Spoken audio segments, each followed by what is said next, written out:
Xin chào các bạn, hôm nay mình sẽ chia sẻ với các bạn món chân giò chiên giòn chấm sốt me.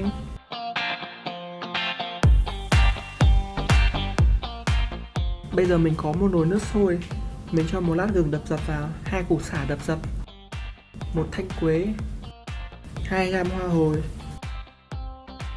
Ở đây mình sử dụng phần bắp chân giò trước nhé. Sau khi nước sôi thì bắt đầu mình cho cái phần móng giò này vào nhé. Các bạn tấu trong vòng từ 10 đến 15 phút cho cái thịt nó ngấm và nó khử cái mùi hôi của móng giò luôn.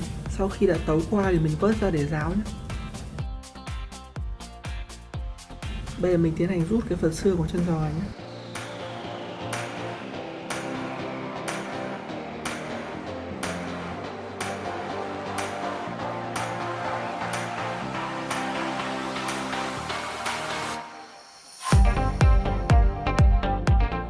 Sau khi đã rút xong phần xương này thì bắt đầu mình dùng cái dĩa để mình xăm nhé. Mình xăm đều khắp phần bì này. Mình cho thêm một thìa giấm. Các bạn sát đều xung quanh cái phần bì này nhé.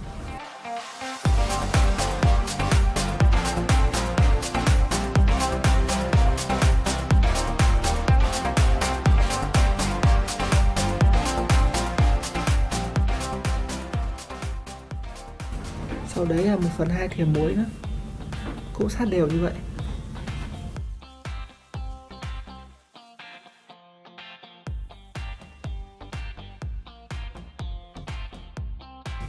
Sau khi đã sát đều xong thì mình đem đi chiên.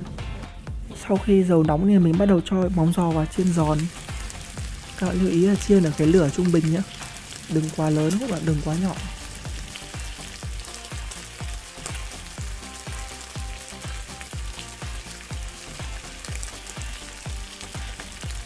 Sau khi phần chân giò đã chiên giòn thì bắt đầu mình vớt ra để ráo dầu.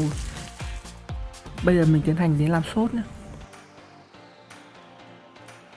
Mình phi thơm 10g sả băm, 5g ớt băm.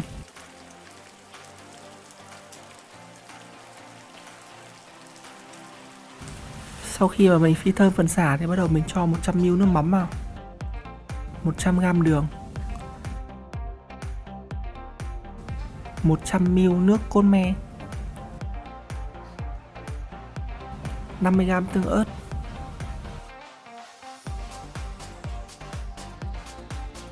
Sau khi hỗn hợp sôi thì mình cho 20g bột ngô hòa tan vào để tạo độ sánh. Cái phần sốt của mình đã hoàn chỉnh rồi, bây giờ mình bắc ra để nguội. Sau khi mà cái phần chân giò mình đã thái miếng vừa ăn đây thì đây là thành phẩm của mình các bạn nhé.